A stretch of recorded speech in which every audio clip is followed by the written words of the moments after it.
Hey everybody, Larry Lawton here. I got a very interesting video for you today. Since it is Mental Health Month here in May of 2022, I thought I'd do a video on a case that happened a long time ago, 1993. And the case was of a guy named Eric Smith who killed Derek Roby, a 4-year-old. Now, Eric Smith at the time when he killed Derek Roby was only 13, and Derek Roby was only 4 years old. Now, obviously, that's a mental health issue, and we're gonna get into that here in a minute and really dive into this case. Before I get started, please check us out on YouTube member programs, Patreon member programs, Discord. Please check out my podcast, The Real Deal with Larry Lawton. We're having a lot of fun with that. New episodes every Monday and Friday, and we're on all major podcast platforms. Check out my book, Gangster Redemption. That's doing well, merch, all that kind of stuff. Support us in any way you can if you like what we're doing. Please subscribe, and please hit that notification button as well, that little bell, so you know when we're gonna be on. Now, this case happened in New York, in a little town in upstate New York, and the case really was a major case where people thought it was some like crazy evil killer out there when they found the body of Derek Roby, a 4-year-old little blonde kid in the woods not far from his house, and he was lured there.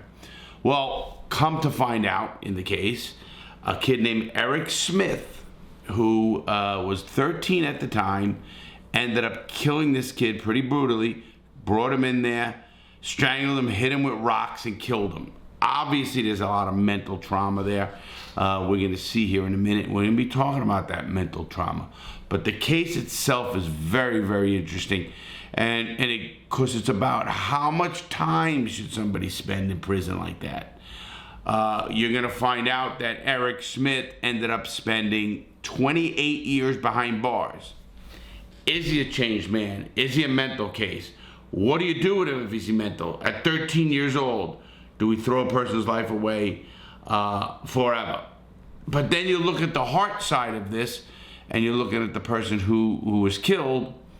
That is sad, sad, sad for that family.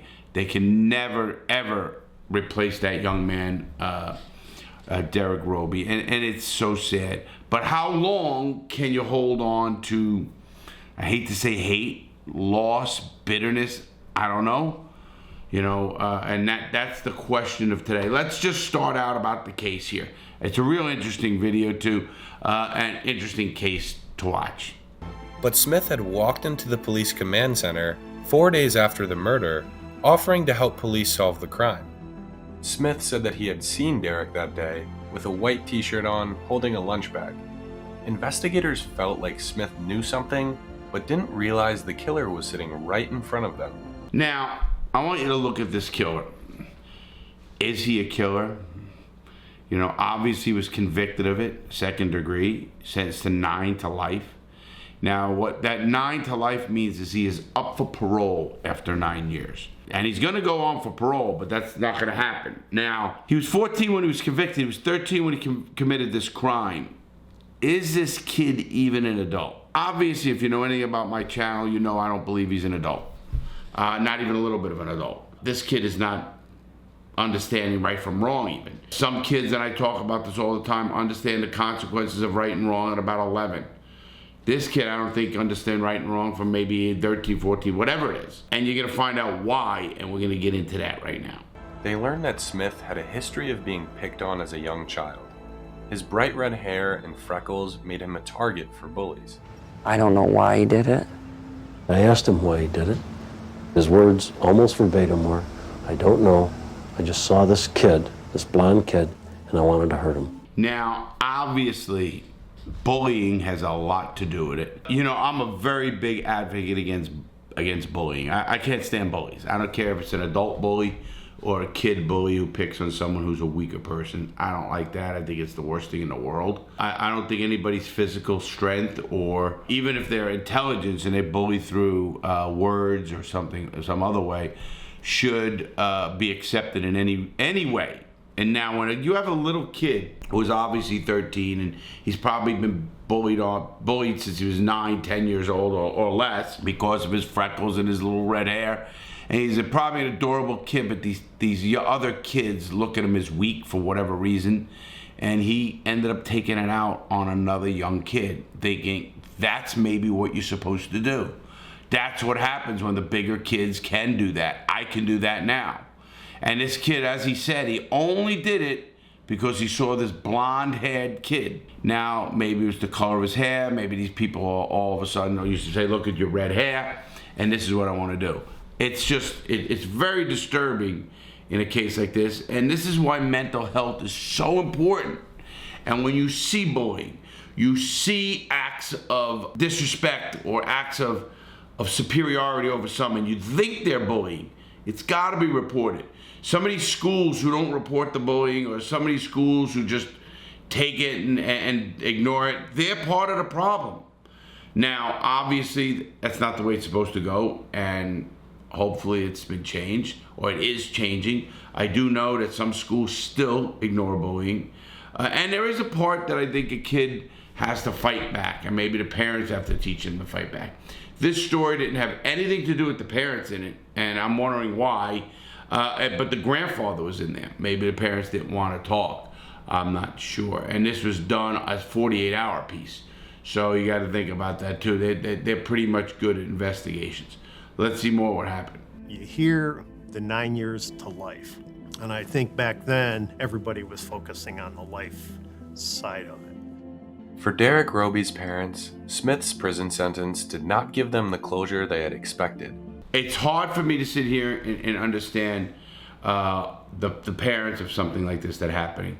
But in my mind, at what point would have closure been? Did you want them to give this kid the death penalty? Did you think he was evil to the point of he needed to be murdered himself? Obviously, they're thinking of this kid to go to life.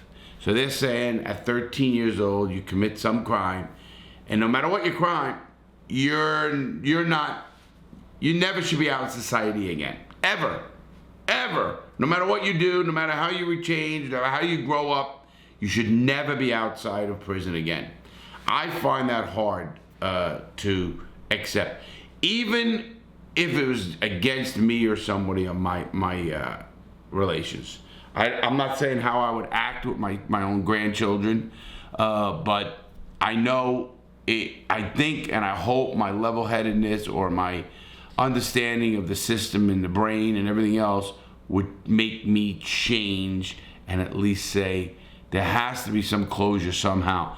When these parents see 9 to life and they don't get closure, I don't know. I'm not making them out to be bad. Believe me, I'm not.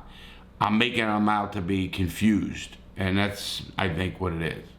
They were forced to deal with the harsh reality that their son's killer would be eligible for parole beginning in 2002. Decide that, well, now he's done his time and we're going to let him go. It scares the hell out of me. In 2002, Smith's parole was denied. Now, in 2002, so this happened in 1993, he was up for parole. Every 2 years you get parole, and now they have to go over the case itself. You know, the parents have to go over the case. The prosecutor has to go over the case. You know, they go for a parole hearing. And obviously this guy, Eric Smith himself, comes to the parole hearing. So you have to, not only do you have to witness your son's killer, but now you're here trying to relive that whole scene.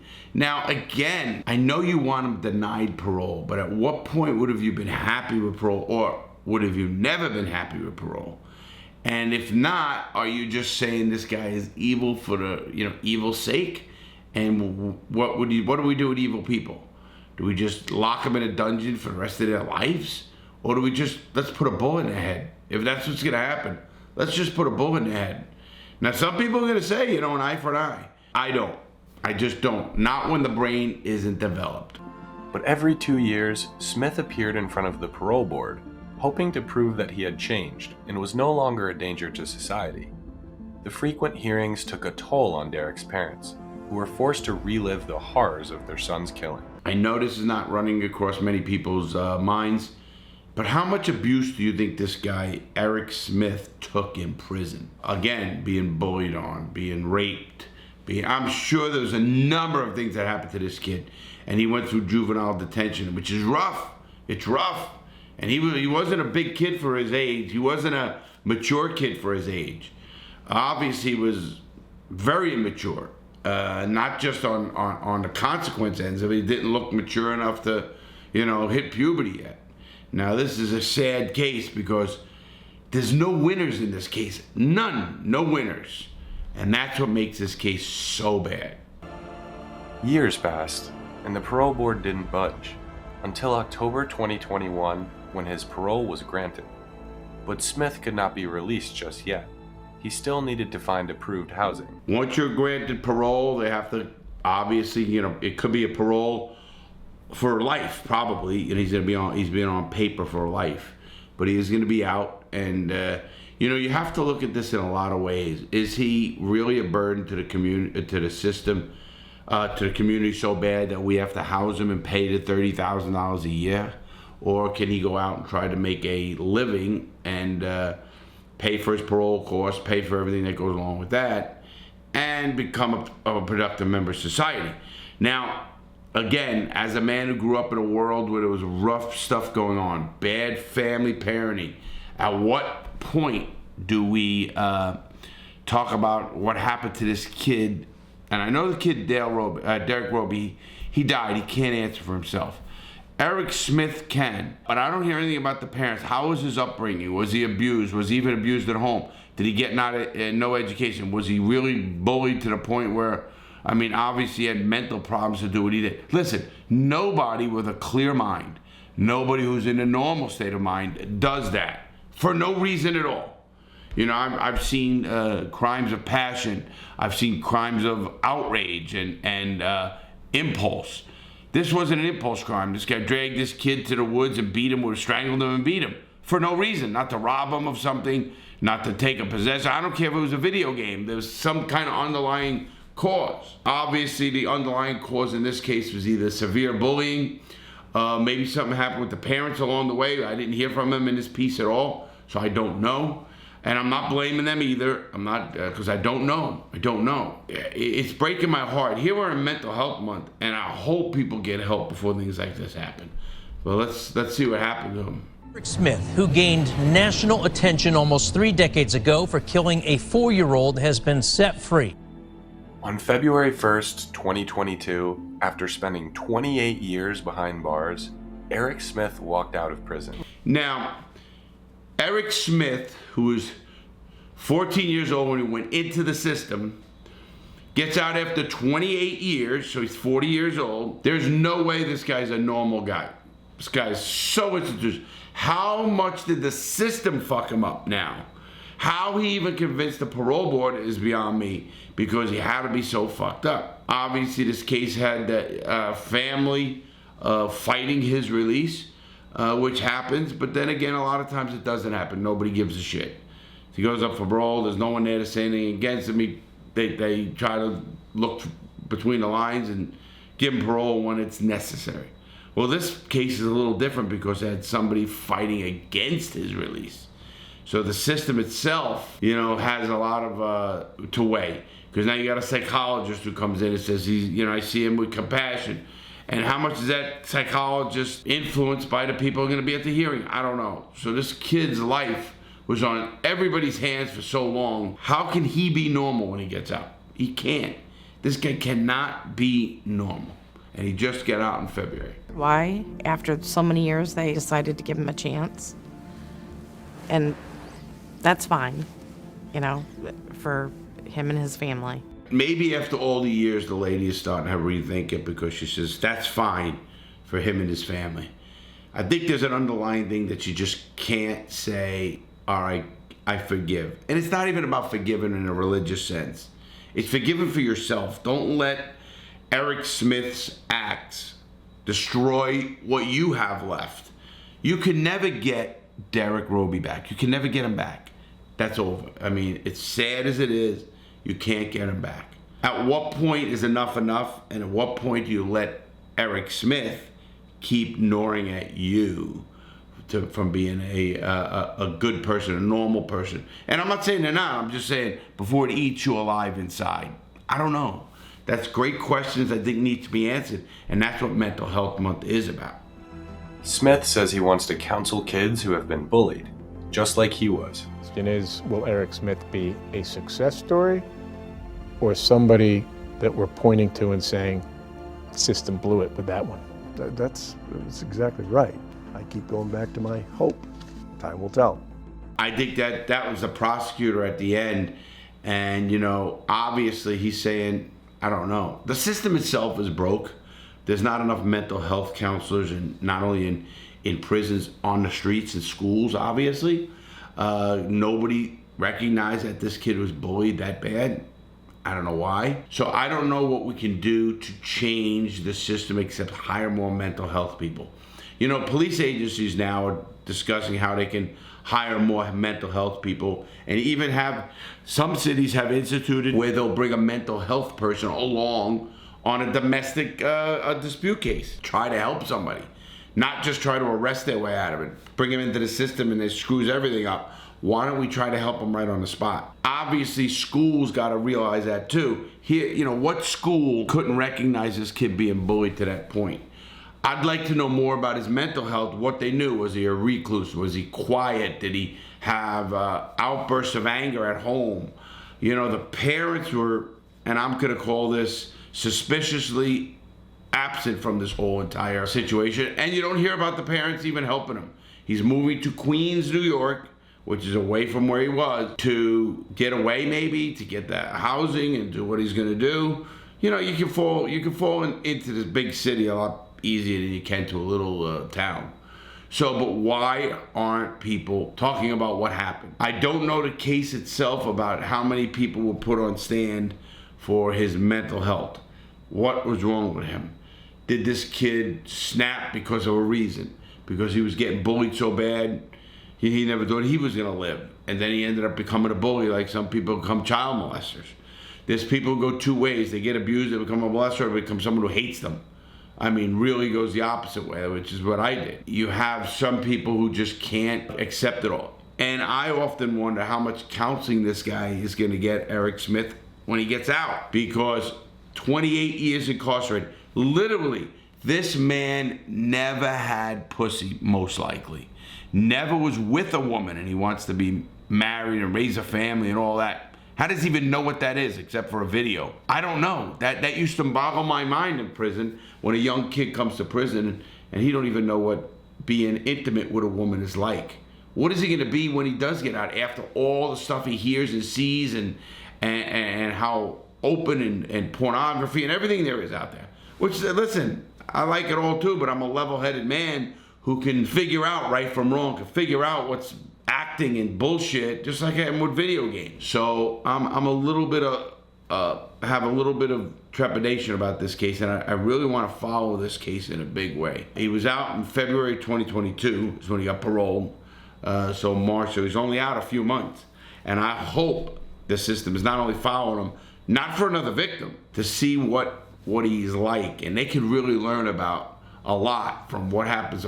This kid was literally a kid that doesn't understand life, and he was raised by the system, literally raised by the prison system. And I think that's going to be sad. Was he getting visits in prison? Was his grandfather visiting him? Was his parents visiting him? There's so many questions I have on this video, so many. I try to give them, but in Mental Health Month, I thought we'd all just start the conversation off by running into a case like this and seeing, what do you think of this case? What would you do if it was your kid? What would you do if it was if Eric Smith was your kid, not Derek Roby? Or what would you do if Derek Roby was your kid? And I know they're gonna get some crazy answers, but try to sit back for a second and think about it. Say, I gotta think about what Larry's saying, because if we do that and we just go eye for an eye, everybody who just steals should never get out. Everybody who does any kind of let's just call it a domestic violence, and somebody hits their head and drops dead in a fight, do you just put them away for life? It's hard. It's very hard. Can you classify this as an accident almost? I mean, obviously it's second-degree murder is what he was charged with and convicted with. So I think it's a very, I don't know how prosecutors prosecute these cases without bringing the human side in. I guess you have to prosecute, there has to be accountability for a kid's death. I understand that 100%. But I don't understand the part where you have a heartlessness towards ever getting out. That's just hard for me as a person on the streets here to comprehend. I can't do that. I cannot, with a clear conscience, say everybody, you know, this kid is no more good. Now, did he kill 3 more people in prison? Obviously not. That's a whole different case. Even though you might have to, and he might have had to. I know this young man went through a rough life, and there's no question in my mind he did. But it's not for me to say. It's the parole board, and I hope they get that right. In fact, I wish they would have gave him a parole a lot earlier, and I think maybe he would have had a better shot at turning his life around and being a successful member of society. I don't know if he will, and I hope and pray he does. But with that said, everybody, I gotta close. I want you to think about mental health. I know it's the middle of the month. It's the 15th here. I've really been reading a lot about mental health and about mental health cases, and I thought I would bring this one up. As an avid reader, I study the brain quite often. And the brain is an amazing tool, amazing machine that still can't be figured out. And because of that, I think we don't know the answers that can just fix a problem like this. And there's no winners on any side of this case, none. I don't care if it's the prosecutor, I don't care if it's the defense attorneys, the victims, of course, there's no winners on this case, period. With that said, I want you to make a good choice today, people. Please, every day, get up, open the door for an old lady, carry her packages, give her a hand, you'll feel better about yourself, and you're doing the right thing. Have a great day, everybody, and I will be back Tuesday with another video. Please don't forget our podcast, The Real Deal, with me, Larry Lawton, every Monday and Friday, new episodes, a lot coming out with the reality check program as well. Have a great day, everybody. Please stay safe.